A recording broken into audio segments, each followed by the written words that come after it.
सबको नमस्कार। आज से लॉकडाउन का अगला चरण शुरू हो रहा है और केंद्र सरकार ने अपनी गाइडलाइंस भेजी हैं। केंद्र सरकार की गाइडलाइंस के मुताबिक जो केंद्र सरकार ने उसमें ढील देने के निर्णय लिए हैं, उसके मुताबिक दिल्ली सरकार ने ये निर्णय लिए हैं। अभी तक जितनी चीज़ें खोली जा चुकी हैं वो खुली रहेंगी। इसके अलावा बार्बर और सैलून की दुकानें खोलने का निर्णय लिया गया है। स्पा नहीं खोला जाएगा, अभी केवल बार्बर और सैलून की दुकानें खोली जा रही हैं। ऑटो, ई रिक्शा, ये जितने ग्रामीण सेवा, ये जितने व्हीकल्स हैं, इसमें एक दिक्कत आ रही थी। मान लीजिए हमने कहा भाई ऑटो में एक ही सवारी चलेगी एक बार में। अब एक परिवार से पति, पत्नी और एक बच्चा अगर घर से निकले तो अब वो पति अलग ऑटो में बैठेगा, पत्नी अलग ऑटो में और बच्चा अलग ऑटो में। इसकी वजह से कई जगह से सुझाव आए थे कि ये थोड़ा सा इम्प्रैक्टिकल हो रहा है। तो चूंकि केंद्र सरकार ने भी इसके ऊपर कोई रिस्ट्रिक्शन नहीं रखा है, तो इस किस्म के रिस्ट्रिक्शन हम भी हटा रहे हैं। केंद्र सरकार ने निर्णय लिया है कि रात को 9 बजे से सुबह 5 बजे तक एसेंशियल सर्विसेज को छोड़ के बाहर कोई नहीं निकलेगा। दिल्ली सरकार भी वो निर्णय लागू करने जा रही है। अभी तक ये था कि 4 व्हीलर्स में केवल ड्राइवर के अलावा 2 लोग बैठेंगे और स्कूटर पे पीछे कोई सवारी नहीं बैठेगी। लेकिन केंद्र सरकार ने अब इसको हटा दिया है, इस कंडीशन को। तो दिल्ली सरकार भी केंद्र सरकार के निर्णय के अनुसार उसको हटा रही है। मार्केट्स में अभी तक हम लोगों ने ऑड इवन लागू किया था कि एक दिन ऑड दुकानें खुलेंगी, एक दिन इवन दुकानें। केंद्र सरकार के गाइडलाइंस में इस तरह की कोई कंडीशन नहीं है, तो अब मार्केट्स में सभी दुकानें खुलेंगी। पिछली बार केंद्र सरकार ने कहा था कि इंडस्ट्रियल एरिया में स्टैगर्ड टाइमिंग्स लागू किए जाएंगे, तो हमने भी उसी के हिसाब से स्टैगर्ड टाइमिंग्स किए थे। लेकिन अब केंद्र सरकार ने वो निर्णय हटा दिया, तो दिल्ली में भी इंडस्ट्रीज़, अब सारी इंडस्ट्रीज़ खुल सकेंगी। अब मैं आपके सामने एक महत्वपूर्ण विषय रखना चाहता हूँ और इस पे आप लोगों का मुझे मार्गदर्शन चाहिए। आज तक मुझे आप लोगों का बहुत स्नेह मिला, बहुत प्यार मिला, बहुत विश्वास मिला और उसी के भरोसे आज जितने काम हम लोग कर पा रहे हैं, आपके विश्वास और आपके स्नेह की वजह से ये सारे काम, दिल्ली के अंदर इतने सारे काम हो पा रहे हैं। मेरे पास समय समय पर काफ़ी कठिन चुनौतियां आईं, कई बार उनके समाधान नहीं होते थे। ऐसे समय पे मैं कई बार आप लोगों के समक्ष आया, आप लोगों से मार्गदर्शन लिया, आप लोगों से सुझाव लिए। समय समय पे आप लोगों ने जो मार्गदर्शन किया उसको हम लोगों ने लागू भी किया। जैसे आपने कहा, हमने लागू किया। कुछ दिन पहले आप लोगों से सुझाव मांगे थे कि दिल्ली में लॉकडाउन में ढील दी जानी चाहिए कि नहीं दी जानी चाहिए, और भरपूर सुझाव आए। 5 लाख लोगों ने सुझाव दिए। आज आपका सुझाव एक बहुत महत्वपूर्ण विषय पर आप लोगों का मार्गदर्शन चाहिए। क्या दिल्ली के बॉर्डर्स को खोला जाए? एक बार तो आपको लगेगा कि ये क्या पूछ रहा हूं मैं। इसका एक इंपॉर्टेंट एस्पेक्ट है, दिल्ली के अंदर कोरोना के केसेस काफ़ी बढ़ रहे हैं। रोज़ हम देखते हैं कि दिल्ली में कोरोना के केसेस बढ़ते जा रहे हैं।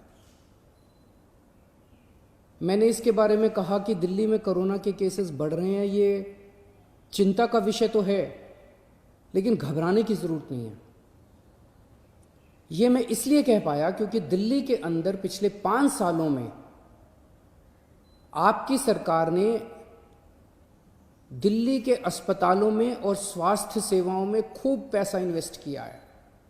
खूब नए अस्पताल खोले, खूब नए बेड्स बनाए, खूब सारे आईसीयू खोले, खूब सारे मोहल्ला क्लिनिक बनाए, सारा इलाज मुफ्त कर दिया लोगों के लिए। पिछले 5 सालों के अंदर दिल्ली के अंदर अभूतपूर्व विकास हुआ है दिल्ली की स्वास्थ्य सेवाओं में।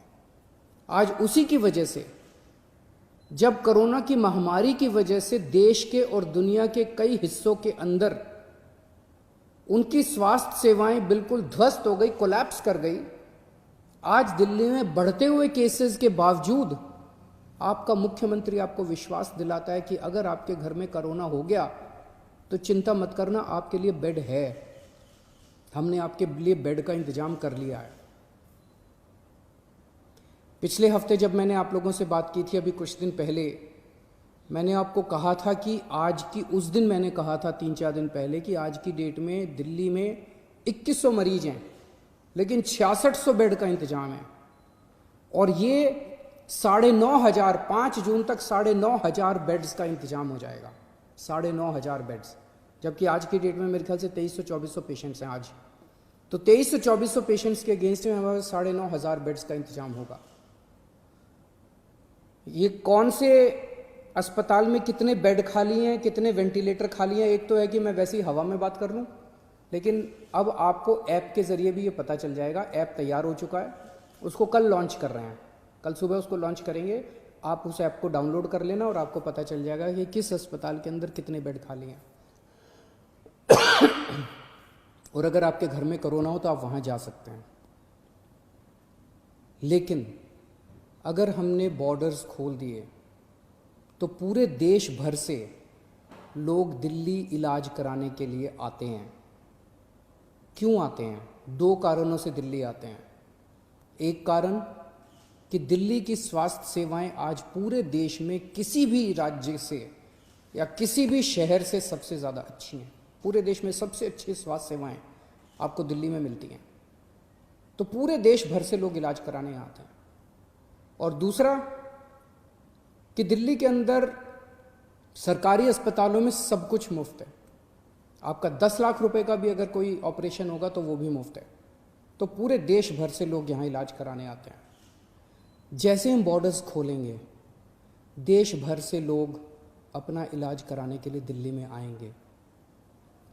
जो आज मैं आपको कह रहा हूँ कि 9,500 बेड्स हम लोगों ने आपके लिए रखे हुए हैं अगर कोरोना हो जाता है, जबकि आज दिल्ली में केवल 2300 पेशेंट्स हैं। ये बेड्स तो 2 दिन के अंदर भर जाएंगे अगर पूरे देश भर से लोग दिल्ली के अंदर आ गए। तो हमें क्या करना चाहिए? क्या बॉर्डर्स खोलने चाहिए या नहीं खोलने चाहिए? कुछ लोगों का कहना है बॉर्डर्स खोल देने चाहिए, लेकिन दिल्ली के अस्पतालों को केवल दिल्ली के लोगों के लिए, दिल्ली में रहने वाले लोगों के लिए, दिल्ली में जो लोग रह रहे हैं उनके लिए, उनके इलाज के लिए दिल्ली के अस्पतालों को इस्तेमाल किया जाए, उनके लिए रिजर्व किया जाए। लेकिन दिल्ली तो दिल वालों की है, दिल्ली तो सबकी है, दिल्ली तो देश की राजधानी है। दिल्ली तो केरला वालों की भी है, तमिलनाडु वालों की भी है, यूपी वालों की भी है, बिहार वालों की भी है, झारखंड वालों की भी है, महाराष्ट्र वालों की भी है। दिल्ली तो आज तक सबका इलाज करती आई है, फिर दिल्ली मना कैसे कर सकती है किसी का इलाज करने के लिए?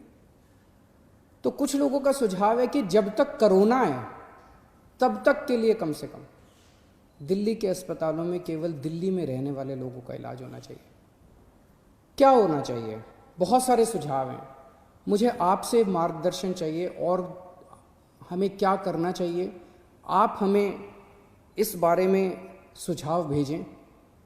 शुक्रवार को 5 बजे तक आपके सुझावों का इंतज़ार रहेगा। आप मुझे अपने सुझाव व्हाट्सएप कर सकते हैं।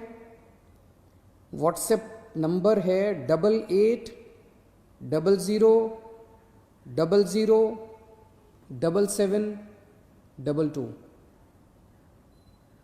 व्हाट्सएप नंबर है 8800007722। ईमेल है delhi.cm.suggestions@gmail.com। ईमेल है delhi.cm.suggestions@gmail.com। और अगर आपके पास व्हाट्सएप नहीं है, अगर आपके पास ईमेल नहीं है, तो आप इस नंबर पे फ़ोन कर सकते हैं और अपना सुझाव छोड़ सकते हैं। आपकी आवाज़ रिकॉर्ड हो जाएगी। 1031 1031 डायल कीजिएगा, आप अपने सुझाव छोड़ सकते हैं। फ़िलहाल 1 हफ्ते के लिए हम दिल्ली के बॉर्डर सील कर रहे हैं। एसेंशियल सर्विसेज जारी रहेंगी। सरकारी ऑफिसर्स जो हैं वो आई कार्ड के बेसिस पे आ जा सकेंगे, पास लेकर आया जाया जा सकेगा।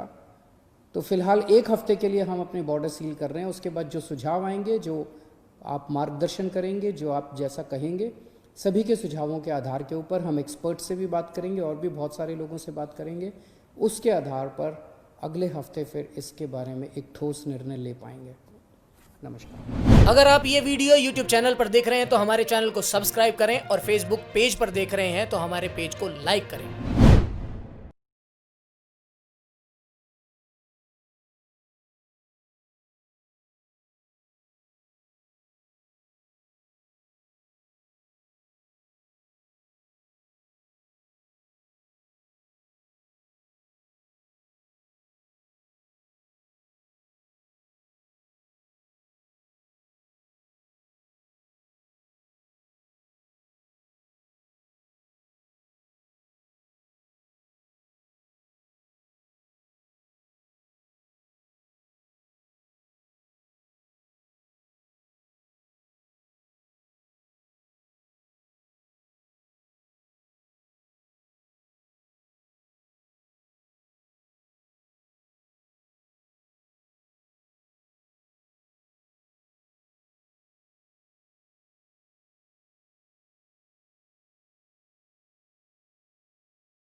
ना अल्लाह, ना भगवान, ना मंदिर, ना मस्जिद, कोई नहीं बचाने आएगा। बचना है तो खुद बचो, सावधानियां बरतो। दिल्ली की ये तस्वीर आपको समझा देगी, मंदिरों में चंदा चढ़ाने से या मस्जिदों में नमाज पढ़ने से कोरोना नहीं जाएगा। दिल्ली के निजामुद्दीन मरकज में शामिल थे 2000 लोग, जिनमें से 100 से ज़्यादा विदेशी बताए जा रहे हैं। मरकज से देश के कोने कोने में फैला कोरोना वायरस। दिल्ली में ही मरकज में शामिल 24 लोग कोरोना पॉजिटिव पाए गए। यहाँ से जुड़े 6 व्यक्तियों की तेलंगाना में कोरोना वायरस के चलते मौत हो चुकी है। मरकज में शामिल थे बांग्लादेश, श्रीलंका, अफगानिस्तान, मलेशिया, सऊदी अरब, इंग्लैंड और चीन के लोग। तेलंगाना मुख्यमंत्री कार्यालय से पता चला है कि मरकज में शामिल होने के लिए दिल्ली निजामुद्दीन इलाके में 13 और 15 मार्च को कई लोग गए थे। इनमें से वापस आने के बाद 6 लोगों की कोरोना संक्रमण से मौत हो चुकी है। निजामुद्दीन स्थित तबलीगी जमात के मरकज में लॉकडाउन के नियमों का उल्लंघन करने के बाद लोग यहाँ शामिल हुए थे। इसके बाद ये लोग देश की अलग अलग जगहों पर गए और अन्य लोगों के संपर्क में आए और इसके बाद मरकज में शामिल लोगों को कोरोना पॉजिटिव होने की बात सामने आई।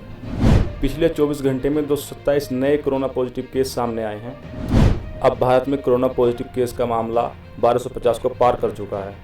इनमें से 1117 केस एक्टिव हैं और 112 इलाज होकर ठीक हो चुके हैं। 32 की अभी तक मौत हो चुकी है। खतरा बढ़ता देख जवाहरलाल नेहरू स्टेडियम को क्वारंटाइन सेंटर में बदलने का आदेश। दिल्ली सरकार ने निजामुद्दीन मरकज के मौलाना के खिलाफ FIR दर्ज करने की मांग की है। ऐसे मामले दिल्ली से ही नहीं, देश की और जगहों से भी आ रहे हैं। पटना की एक मस्जिद से कुछ विदेशी लोगों को पकड़ा गया। 30 मार्च को रांची में भी 19 लोगों को क्वारंटाइन किया गया था। आज उत्तर प्रदेश के लखनऊ में अमीनाबाग मरकज से 5 से ज़्यादा विदेशी लोगों को पकड़ा गया है। इनमें से ज़्यादातर लोग किर्गिस्तान से हैं। इन सब लोगों की स्क्रीनिंग की गई है और बाकी रिपोर्ट खून की जांच और कोरोना टेस्ट के बाद बताई जाएगी। इस मामले को देखकर राज्य सरकार सख्ती में आई। CM योगी अपना मेरठ और गाजियाबाद का दौरा रद्द करके वापस पहुंचे लखनऊ। बिजनौर की नगीना जामुन वाली गली में 8 विदेशी नागरिक निकले हैं जो तबलीगी जमात के लिए आए थे। अगर आप ये वीडियो YouTube चैनल पर देख रहे हैं तो हमारे चैनल को सब्सक्राइब करें और Facebook पेज पर देख रहे हैं तो हमारे पेज को लाइक करें। आपके पास आई हुई कोरोना से रिलेटेड कोई भी अफवाह आप हमसे शेयर कर सकते हैं। हमने डिस्क्रिप्शन में अपना ईमेल ID दिया हुआ है, आप उस पर हमें शेयर कीजिए, हम आपकी वीडियो को चलाएंगे। धन्यवाद। शब बखैर।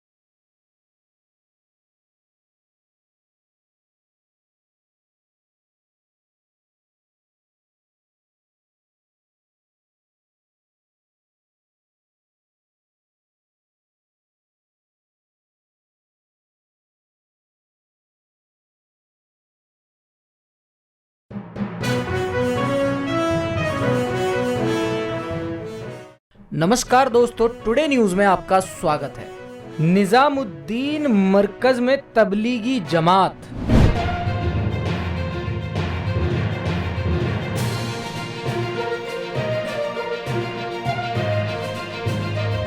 जब ये समझ आया दुनिया को कि अब कोरोना दुनिया में फैलना शुरू हो गया है, चीन के बाहर भी फैलना शुरू हो गया है, तमाम मुल्कों ने बहुत से कदम उठाए। ये खबर आते आते भारत में मार्च का महीना आ गया। प्रधानमंत्री से इनफैक्ट राहुल गांधी ने 12 फरवरी को कह दिया था, सरकार को अलर्ट कर दिया था कि कोरोना को लेकर लड़ाई लड़नी है, उसकी तैयारी करिए। 2 मार्च को प्रधानमंत्री ने ट्वीट किया कि भारत में कोरोना का खतरा मंडराने लगा है, आप एक दूसरे से मत मिलिए और ज्यादा लोग एक जगह इकट्ठा मत हुइए। फिर भी तबलीगी जमात वालों ने इस बात को नहीं माना और काफी संख्या में जमा भी रहे।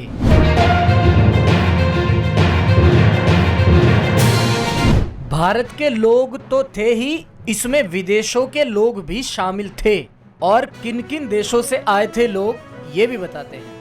नेपाल, कजाकिस्तान, इंडोनेशिया, बांग्लादेश, श्रीलंका, यानी करीब करीब 20 से ज़्यादा देशों से लोग इकट्ठा हुए थे यहाँ पर। 12 मार्च को अरविंद केजरीवाल ने अनाउंसमेंट किया कि सोशल डिस्टेंस बनाए रखें, तब भी लोग वहां मौजूद थे। अब सवाल गलती किसकी है? दिल्ली सरकार की, या केंद्र सरकार की, या तबलीगी जमात वालों की, या फिर दिल्ली पुलिस की? सभासद, सांसद, दिल्ली पुलिस, दिल्ली सरकार या केंद्र सरकार? क्या किसी को भी नहीं पता था कि मरकज में इतनी तादाद में लोग जमा हैं? जब 13 मार्च को घोषणा हो चुकी थी कि एक जगह लोग काफी तादाद में इकट्ठा ना हो, तो दिल्ली पुलिस कहां सो रही थी उस टाइम पे? हजारों की तादाद में मरकज में जो लोग इकट्ठा थे उनको क्यों नहीं दिखाई दिए? 22 मार्च के लॉकडाउन के बाद भी वहां से लोग निकल गए। 23 मार्च को मरकज की तरफ से सूचना मिलने के बावजूद भी पुलिस प्रशासन ने कार्रवाई क्यों नहीं की? अंजाम ये हुआ कि उनमें से कुछ लोग निकलकर देश के अलग अलग हिस्सों में चले गए। इससे संक्रमण को बढ़ावा मिला और ये थी प्रशासन की गलती। अब तबलीगी जमात वालों की गलती पर नजर डालते हैं।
अगर आप ये वीडियो YouTube चैनल पर देख रहे हैं तो हमारे चैनल को सब्सक्राइब करें और Facebook पेज पर देख रहे हैं तो हमारे पेज को लाइक करें। आपके पास आई हुई कोरोना से रिलेटेड कोई भी अफवाह आप हमसे शेयर कर सकते हैं।